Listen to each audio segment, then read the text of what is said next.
Bienvenidos amigos a una nueva transmisión de Naturalmente. Soy Leini Fajardo. El día de hoy tenemos como invitado especial a Manuel Gómez Naranjo, miembro de Acción Campesina. Bienvenido Manuel, ¿cómo estás? Muchísimas gracias por la invitación, Carolina, y a tu orden. Bueno, el tema que nos reúne el día de hoy con Manuel Gómez es sobre los huertos familiares. Pero para presentar a nuestro invitado, a nuestra audiencia, Manuel Gómez Naranjo es un gerente social con estudios sobre temas agropecuarios, realizó un diplomado en El Cairo, Egipto, trabaja en el CIARA y luego al Grupo Social CESAT, donde es miembro de su junta directiva.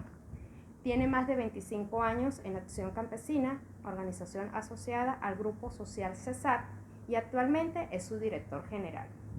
Además, es amante de la música, poeta, escritor y autor del libro Mitos y Desafíos de Desarrollo, que lo tenemos acá. Bienvenido. Muchas gracias. Bueno, Manuel, para nosotros es un placer tenerte acá en nuestro espacio de Naturalmente.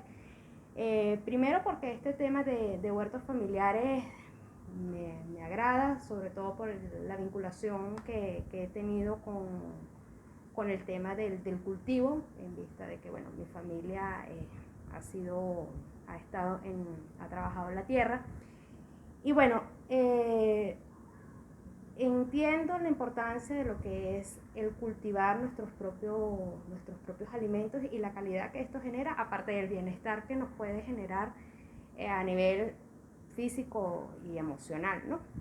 Pero hoy en día nosotros estamos viviendo una situación bastante compleja que tiene que ver con el Así COVID, es. que de una manera u otra, sin duda, cambió lo que es el ritmo a nivel mundial. Y según el informe mundial de crisis alimentaria del 2021, dice que hay más de 155 millones de personas que están viviendo en una crisis alimentaria o en una emergencia alimentaria. Aquí tendría la primera pregunta, en donde si los huertos familiares pueden aminorar esa brecha, ¿no? Pero antes de que me contestes esa pregunta, Manuel, nos gustaría que nos comentaras un poco acerca de lo que es Acción Campesina y, bueno, nos comentes un poco acerca de su historia. Bueno, muy bien. De nuevo, gracias, Carolina, Jesús, que está acá detrás de la cámara. Bueno, la idea es que Acción Campesina, como ya decías, es una organización que nace del CESAP. Ya el año de 1976 comenzó una primera experiencia rural del CESAP, que luego se convirtió en lo que hoy en día es Acción Campesina. Acción Campesina obtuvo su personería jurídica el 16 de diciembre de 1992, con lo cual ya estamos acercándonos a los 30 años de haber sido creada formalmente Acción Campesina. La misión de Acción Campesina precisamente es el impulso de la agricultura familiar, el impulso de la agricultura familiar sostenible. Aparte de que esa misión evidentemente la queremos realizar de la mano con la gente, por eso decimos que nuestra misión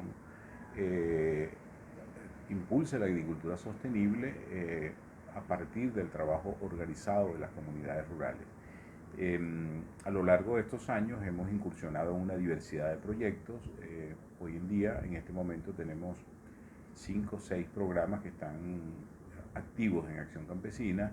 El de la agricultura familiar, donde incluimos lo de los huertos. Tenemos un proyecto también que llamamos Autonomía Económica de la Mujer Campesina, que es básicamente orientado a la capacitación de las mujeres rurales en temas de oficio y de emprendimiento. Tenemos un proyecto también de atención a población desplazada. Tenemos un proyecto, igualmente un programa orientado a lo que sería seguridad alimentaria. En este caso se trata de comedores populares que son de alguna manera apoyados por Acción Campesina, pero también con mucha participación comunitaria. Y tenemos un programa ambiental, especialmente en el seminario de Lara, pero también en otras comunidades del país. Estamos trabajando ahora muchísimo con el tema de abastecimiento de agua potable para las comunidades, que tiene además un componente ambiental importante porque manejamos todo lo que es la gestión de las microcuencas, y todo eso está acompañado por un fuerte, un poderoso, digamos, un proceso de participación comunitaria. Esos son algunos de los programas que en este momento tenemos en Acción Campesina. Ahora mismo tenemos presencia con pequeños equipos, al menos en 30 municipios, en unos 11 estados del país. Y lo que más nos alegra de todo esto es que podemos estar en todos esos lugares porque contamos con el apoyo voluntario de muchísima gente de las comunidades que se entusiasma y se involucra con las iniciativas que impulsamos. Claro que sí. Entonces, bueno, ya entonces para responder un poco la pregunta que hicimos inicialmente en cuanto a esa problemática de crisis alimentaria a nivel mundial, ¿pueden entonces los huertos familiares contribuir a disminuir esa brecha? Bueno, hay que decir que tú planteabas que estamos ahora en una crisis efectivamente alimentaria y bueno, también hay todo un debate que se despertó en Venezuela hace varios años que tiene que ver con la idea de que Venezuela entró hace 4 o 5 años en lo que llamamos una crisis humanitaria compleja. La crisis humanitaria compleja vamos a decirlo de alguna manera, se complejizó con la pandemia. Es decir, ya teníamos un problema muy serio en Venezuela de abastecimiento y de pobreza, y luego aparece la pandemia y esto lo que hace es contribuir a que se acentúen los grandes problemas que ya veníamos teniendo en Venezuela. Efectivamente, nosotros tenemos unos niveles de pobreza muy altos, hay mucha discusión sobre eso, pero en todo caso son muy son muy dicientes las cifras que maneja la Universidad Católica y Metropolitana con la encuesta de condiciones de vida que se llama ENCOVI, donde se habla de que estamos en unos niveles de pobreza que están por encima del 80%. Esto evidentemente habla de que efectivamente hay mucha gente que está pasando hambre. Hemos hecho encuestas de líneas de base en comunidades y descubrimos que hay gente que come una vez al día, gente que come 2 veces al día, gente que ha disminuido las raciones, gente que ha disminuido la calidad y la variedad, digamos, de la dieta que consume. Y todo eso es, de alguna manera, todas esas son estrategias de sobrevivencia que la gente tiene. Una cosa importantísima, hay gente que está quemando activos para poder comer, es decir, que tenía un arado o que tenía unos cochinos o una vaca y ha tenido que vender esos animales o esas herramientas para poder comprar alimentos. Eso significa que además del empobrecimiento de los ingresos hay un empobrecimiento de los activos, porque la gente está teniendo que quemar los activos. Otra estrategia de sobrevivencia es la expulsión de miembros de la familia, es decir, hay muchísima gente que reconoce, bueno, no puedo vivir en esta familia porque no nos alcanzan los alimentos para todo, y hay gente que se va. Eso en alguna medida también explica, por ejemplo, que tengamos estos niveles, digamos, de migración que hemos tenido en Venezuela en los últimos años, y que crea un panorama un poco triste en las comunidades porque conseguimos muchísima gente adulta, ya envejecida, que se queda sola, y a veces peor todavía se queda sola con los nietos, es decir, cuidando los hijos de los hijos que se tuvieron que ir del país. Entonces todo esto evidentemente configura un panorama realmente doloroso. En ese sentido, nosotros como Acción Campesina, con algunos aliados de la cooperación internacional, hemos identificado que la posibilidad de producir alimentos en las propias casas, con los pocos recursos que la gente tiene, puede ser un elemento de contención que alivie un poco el tema de la alimentación. Y en ese sentido es que surge este programa de huertos familiares, que en el caso de Acción Campesina nosotros ya hemos impulsado un poco más de quizás de 4.000 huertos en lo que va en los últimos 3 años. 4.000 huertos en los que nosotros hemos estado directamente involucrados. Después descubrimos una cosa fantástica, Carolina, y es que esos modelos, vamos a decirlo así, productivos de carácter familiar, impactan mucho a las comunidades y se van expandiendo por sí mismos. De tal manera que en un lugar donde nosotros teníamos una meta de tener, qué sé yo, 100 huertos en una comunidad por efectos, digamos, de expansión y de socialización, inclusive de solidaridad de las propias familias que donan semillas o lo que sea. Entonces, bueno, ya en esas comunidades hay 150, 200 huertos que se expanden, digamos, a partir de las propias iniciativas de la gente. Entonces yo creo que esto es una de las cosas maravillosas que está pasando dentro de esta crisis, y es el descubrimiento por parte de las familias de esas capacidades que estaban dormidas, en el sentido de que pueden generar sus propios alimentos. Claro que sí. Y bueno, esto también me lleva a una segunda pregunta, tomando en cuenta que, bueno, que la comunidad internacional se comprometió a terminar con el hambre y conseguir la seguridad alimentaria y mejorar la nutrición para el 2030, ¿no? Pero según la Organización de las Naciones Unidas, una de cada 9 personas en el mundo sigue sin tener suficiente alimento, ¿no? ¿Cómo se puede desde un país como Venezuela, en especial en esas zonas rurales, contribuir a minorar esa brecha y paliar el hambre y disminuir la pobreza? Sí, hace creo que 5 años, me parece, se replantearon lo que eran los objetivos de desarrollo del milenio a lo que hoy en día conocemos como los objetivos de desarrollo sostenible. Y en los objetivos de desarrollo, en aquellos y en estos, una de las metas fundamentales es la disminución del hambre y de la pobreza. Aquí hay que decir varias cosas. La primera cosa es que esto no lo puede arreglar un solo actor, sino que esto lo tiene que arreglar como se ha acordado en los espacios internacionales, cuando se formuló y se acordó, se aprobó estas metas de los Objetivos de Desarrollo Sostenible. Aquí tienen que participar todos los actores que tienen algún tipo de responsabilidad con la sociedad. ¿Quiénes son esos actores? En primer lugar, los gobiernos, evidentemente. De tal manera que si los gobiernos no tienen la voluntad, no orientan los fondos en la dirección correcta, no aplican los fondos en la dirección correcta, estas metas no se van a lograr. Pero al mismo tiempo están los organismos multilaterales, y al mismo tiempo están la empresa privada. Nosotros sabemos, por ejemplo, de muchas iniciativas de empresas privadas que a través de lo que podríamos llamar los programas de responsabilidad social están dedicando fondos también para paliar el tema del hambre y de la pobreza. Y finalmente no por eso lo menos importante, el papel que cumplimos organizaciones como las nuestras, que son las organizaciones de la sociedad civil. Entonces identificamos 4 actores esenciales en todo este proceso, que son, repito, los gobiernos, los multilaterales, las empresas privadas y las organizaciones de la sociedad civil. ¿Qué es lo ideal?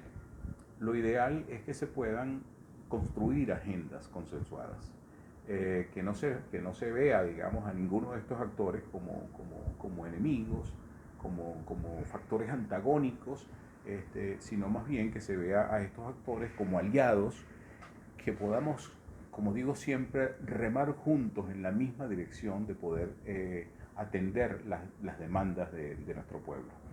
Y aprovecho esta ventana para hacer esta invitación, digamos, a todos estos actores, especialmente al gobierno venezolano, que abra espacios, digamos, de conversación, de tolerancia, para que podamos construir acuerdos orientados a aliviar la grave crisis de alimentación por la que está pasando Venezuela en este momento.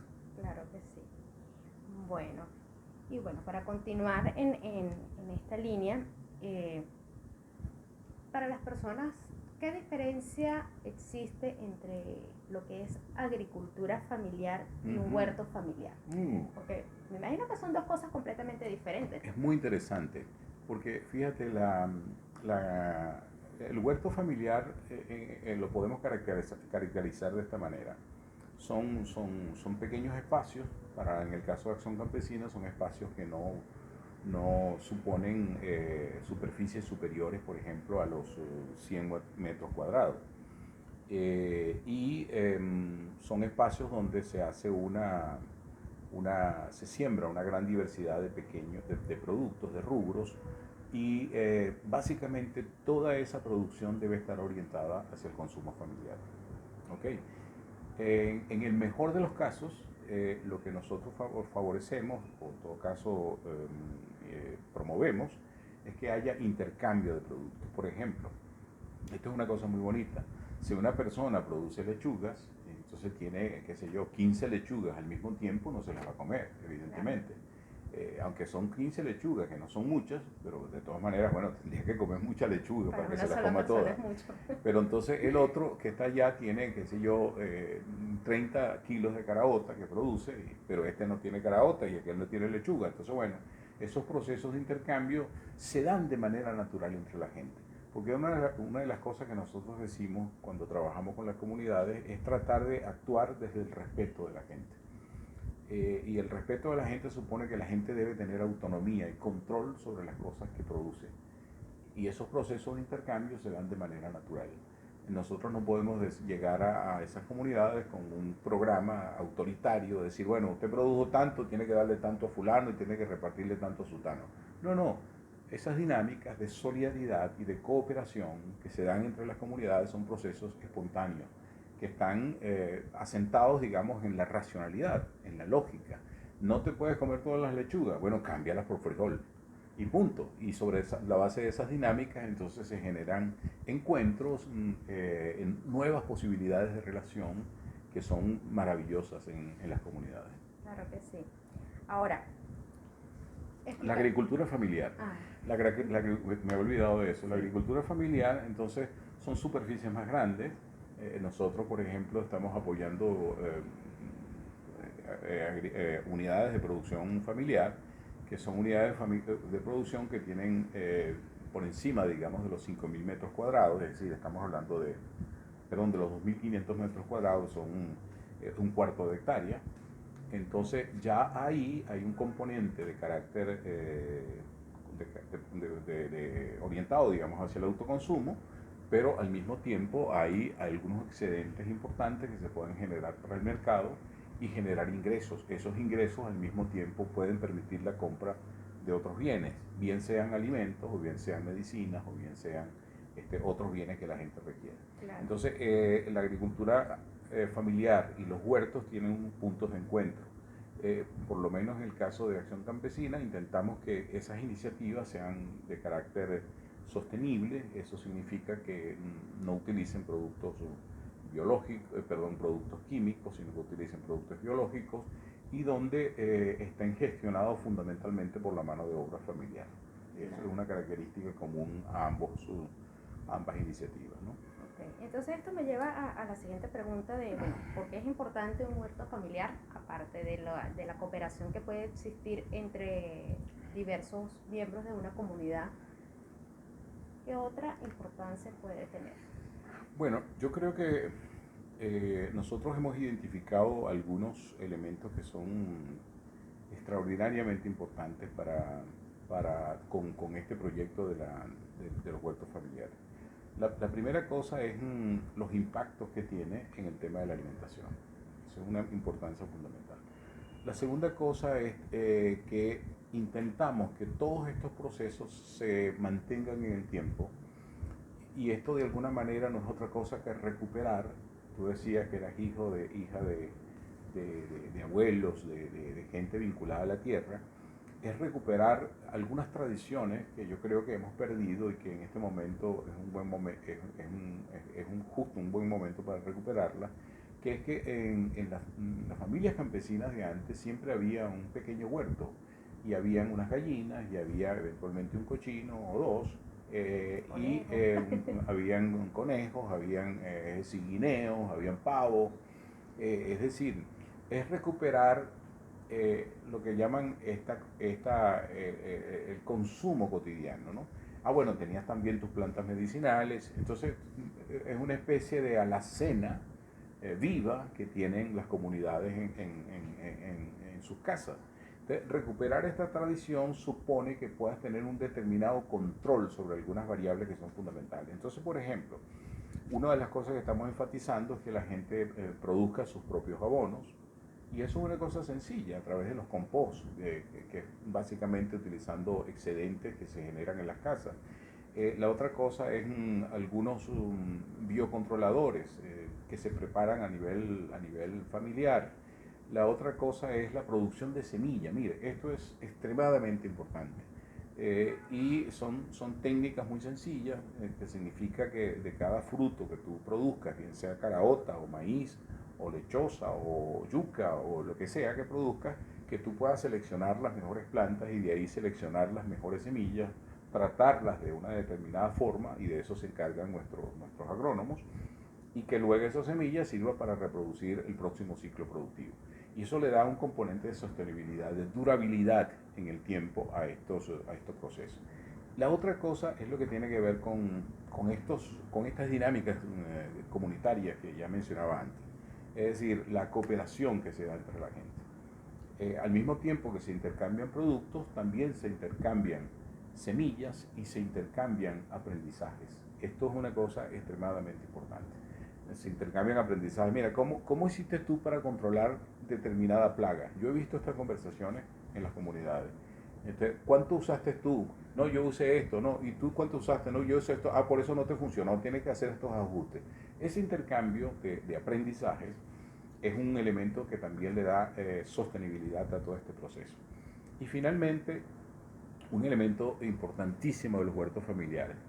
Yo lo digo de esta manera, no sé si es la manera más apropiada, pero en todo caso es recuperar el entusiasmo de algunos sectores, algunos grupos etarios de las familias que se van quedando relegados y un poco arrinconados en la vida familiar. ¿Qué significa eso? Hemos visto, por ejemplo, ancianos que se entusiasman con el tema de los huertos y salen a sembrar y cuidan las plantas y se encorvan y se levantan. Y entonces toda esta manera, digamos, de conectarse con la tierra, con la naturaleza, les devuelve el entusiasmo, les devuelve las ganas de vivir, y al mismo tiempo hacen ejercicio, que es un elemento fundamental. Y entonces la familia, al verlos, pasa con los ancianos, también pasa con los niños, al verlos descubren en esos seres que estaban un poco olvidados, que estaban un poco arrinconados, que ahí hay una persona, de acuerdo, que tiene emociones y que todavía tiene sueños. Y entonces eso genera dinámicas humanas en la familia que son totalmente positivas, digamos, son nutritivas desde el punto de vista emocional. Y sobre todo que los hace sentir nuevamente vivos y útiles.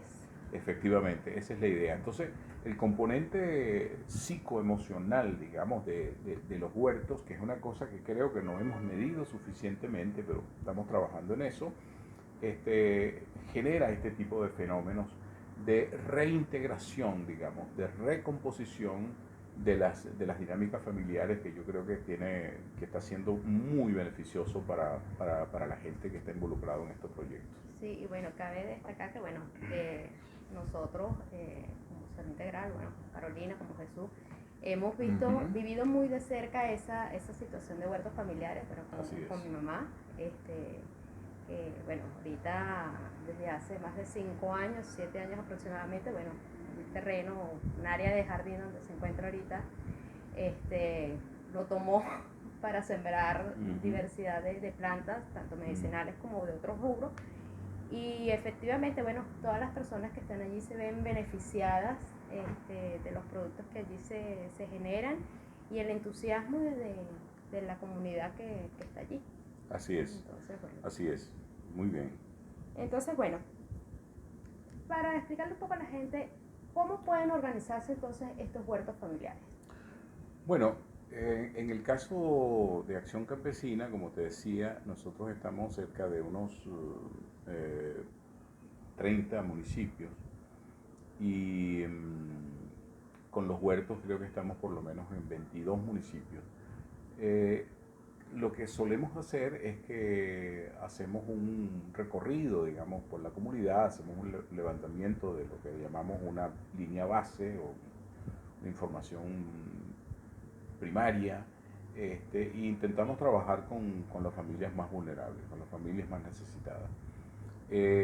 Lo que nosotros hacemos, ¿qué es lo que te puedo decir? Nosotros estamos ahora mismo con el programa de huerto en esos municipios. No los puedo mencionar todos, evidentemente, pero recuerdo algunos. En el estado Lara estamos, por ejemplo, en el municipio de Andrés Eloy Blanco, en el municipio Morán, en el municipio Urdaneta, en el municipio Crespo, en el propio Iribarren, que es Barquisimeto, en las zonas periféricas, digamos, o periurbanas. En Guárico, en el estado de Guárico, estamos en el municipio Miranda, que es Calabozo, en Sarasa, que es Sarasa, y en el municipio Monagas, que es Altagracia Orituco, y así sucesivamente. ¿Qué es lo que hacemos? Promovemos a nivel de las redes sociales y del propio contacto con las comunidades, nuestra presencia en esos lugares, y poco a poco vamos entrando en contacto con las comunidades. Yo lo que puedo sugerir es que en este programa tú pongas las redes sociales de Acción Campesina. Claro que sí. Y el que quiera hacer contacto con nuestra gente que está trabajando en campo, que pueda escribir a las redes sociales y eventualmente contactar a la gente que está trabajando en las comunidades. Claro que sí, eso Ujú. lo vamos entonces a colocar las coordenadas al final Efectivamente. al final de esta entrevista. Y bueno, siguiendo, ¿cómo se pueden distribuir las tareas dentro de este huerto familiar? Bueno, normalmente los huertos familiares, como te decía antes, hemos descubierto que es un trabajo que le entusiasma a todos los integrantes de la familia. Los niños, las mujeres que tienen un papel destacadísimo en todo este asunto, los hombres, evidentemente, y las personas mayores. Ahora bien, el trabajo depende, digamos, de cada contexto. Lo que hemos descubierto es que, digamos, la participación de la mujer suele ser dominante en todos estos procesos de los huertos. La mujer suele estar más tiempo en la casa, pero al mismo tiempo yo creo que es una cosa que no es despreciable, digamos, decir, y es que yo creo que la mujer tiene una mayor sensibilidad sobre lo que significa levantarse en la mañana, buscar en la nevera o buscar en la despensa y descubrir que ese día no hay nada para darle de comer a los hijos. Entonces esa preocupación está mucho más instalada en las mujeres que en los hombres, desafortunadamente, y en ese sentido las mujeres suelen reaccionar más activamente, digamos, con esta propuesta de los huertos. Poco a poco, sin embargo, hemos ido descubriendo, insisto, que todos los miembros de la familia se están involucrando y bueno, y todos hacen de todo, porque no es una cosa extremadamente compleja, porque ya te decía que son superficies muy pequeñas, pero evidentemente las aguas las plantas hay que regarlas, hay que estar pendiente que no la vayan a afectar las plagas, hay que estar pendiente, digamos, si en el momento de la cosecha, digamos, que los frutos no se vayan a perder, bueno, en fin. En el momento previo, digamos, a la siembra hay que hacer todo un trabajo que es un poco fuerte de preparación de los suelos. Entonces, bueno, es todo un trabajo en el que la familia se va involucrando, va intercambiando. Y yo he visto cosas muy bonitas, por ejemplo, como unas señoras que quiere tener un huerto, pero ya es una señora de cierta edad, y entonces, bueno, tiene la colaboración de sus vecinos, por ejemplo. Esto es una cosa también importante. Entonces la señora tiene su huerto, ella no tiene la fuerza física para hacerlo, pero tiene el espacio. Y entonces sus vecinos le ayudan. O un nieto que vive no sé dónde, viene de vez en cuando y le dice, abuela, te ayudo con el huerto. Entonces, por eso insisto mucho en que todas estas dinámicas humanas que se están generando desde este proyecto son realmente maravillosas. Claro que sí. Ahora, ¿qué necesita una familia que tiene un pequeño terreno y que quiera hacer un huerto? Bueno, nosotros lo que decimos siempre es que un huerto se puede hacer aun cuando la gente lo tenga el terreno, porque se pueden construir barbacoas o se puede sembrar en materos. Eh, yo he visto, por ejemplo, gente que había una nevera vieja que estaba por ahí tirada en el basurero, y entonces esa nevera vieja la ponen abierta, por decirlo así, le ponen el sustrato, la tierra, y ahí siembran, o con una lavadora, o con un tambor, o con una bañera, en fin, cualquier Utensilio. objeto. Si no se construye una barbacoa, una troja, digamos, donde la gente también pone terreno. Hay una gran diversidad de posibilidades. Pero es importante que tengan un sustrato, es decir, el terreno, bien sea que sea el terreno, el suelo como tal, o que o se construya sobre algo, o bien sea, pero otra cosa fundamental es que la gente tenga disponibilidad de agua, que este es uno de los problemas esenciales, digamos, fundamentales con los que nos estamos consiguiendo, que a veces la gente tiene el terreno, pero hay comunidades donde pasan semanas donde no llega una gota de agua. Y la poca agua que la gente tiene es para el consumo humano. Entonces no es que ese huerto vaya a consumir demasiado agua, pero de todas maneras se necesita que la gente tenga agua. Hemos estado en ese sentido diseñando unos mecanismos artesanales de riego por goteo, de tal manera que el consumo de agua sea mínimo, y eso lo hacemos utilizando básicamente botellas, de esas botellas de refresco, de plástico, que se llenan de agua, se les abren unos huequitos y se le pone ahí en la patica de la mata y eso va saliendo un chorrito, pero un chorro no, una gotica, literalmente, pero que mantiene húmedo la planta, y eso resuelve el tema, digamos, parcialmente, digamos, el tema de la escasez del agua. Entonces, bueno, esos son temas importantes. La otra cosa, y yo creo que aquí también es importante tomar en consideración esto, es el tema de la seguridad, en el sentido de que si hay un huerto y hay algo verde en el medio de un universo, digamos, seco, y hay animales por ahí, los animales se pueden comer las plantas. Entonces hay que tener cierta seguridad para que no ocurra eso. También, evidentemente, la seguridad con otras personas que se puedan robar la cosecha de los huertos. Entonces, son elementos que, afortunadamente, esto último quiero matizarlo porque no son muchas las experiencias que hemos tenido de robo de los huertos. Y eso habla muy bien de que la gente reconoce el esfuerzo que hacen las personas de las comunidades y lo respeta, ¿no? Y entonces, bueno, pero siempre salta una liebre, ¿no? Y entonces hay que tener cuidado, ¿no? Claro que Bien. sí.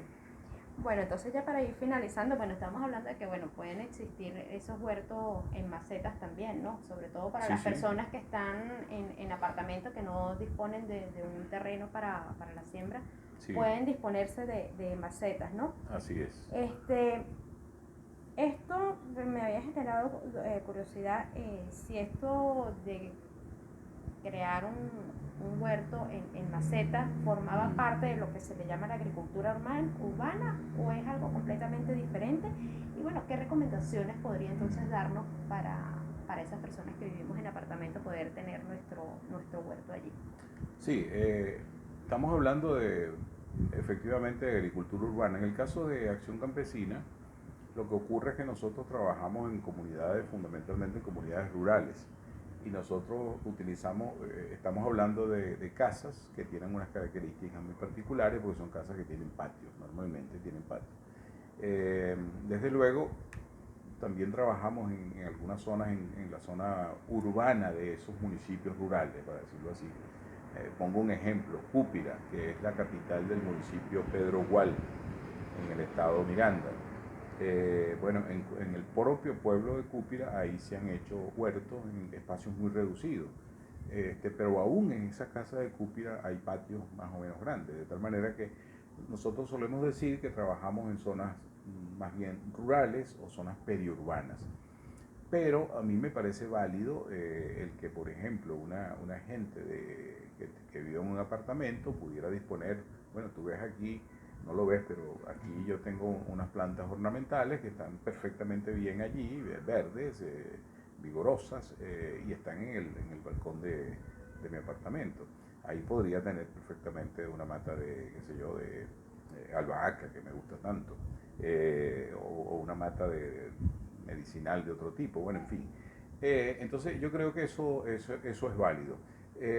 Ahora bien, esto me permite, cuando hablas del tema de la agricultura urbana, hacer una reflexión que yo creo que es válida. Nosotros creemos que recuperar en las zonas rurales estos espacios, o que la gente en las zonas urbanas incorpore esta idea, digamos, de la producción de alimentos, me parece que está atravesada, digamos, todas estas iniciativas están atravesadas por una reflexión, y es que yo creo que el país tiene que prepararse y tiene que dar respuestas a la seguridad alimentaria de todos los ciudadanos. Y eso creo que lo logramos fundamentalmente a través de una agricultura robusta, que yo creo que en el caso de Venezuela se ha venido a menos, ha decaído muchísimo. Pero desde luego yo no quiero renunciar como te dije, a esas viejas tradiciones de las casas campesinas, donde siempre había un huerto, un conuco, con sus animales, y que la gente tuviese ahí lo fundamental para vivir.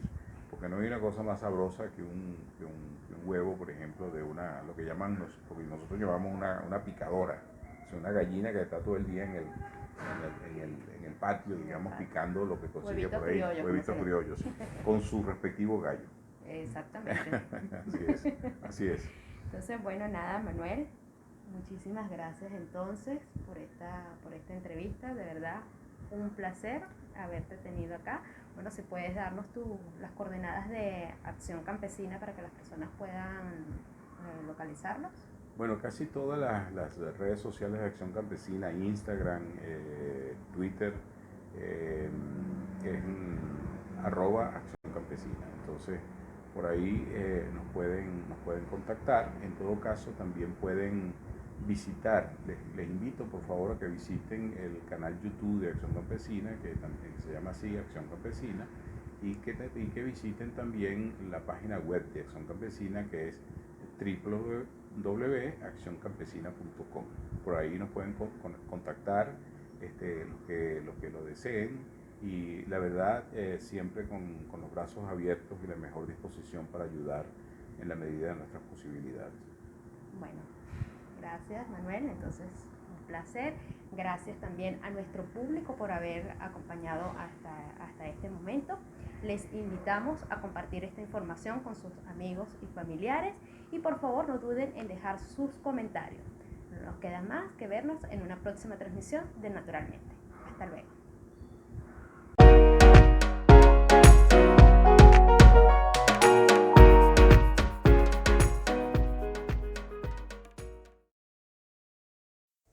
Si te gustó este programa, puedes realizar una donación a Salud Integral Ahora para seguir brindándote espacios como este. Este video es exclusivamente educativo.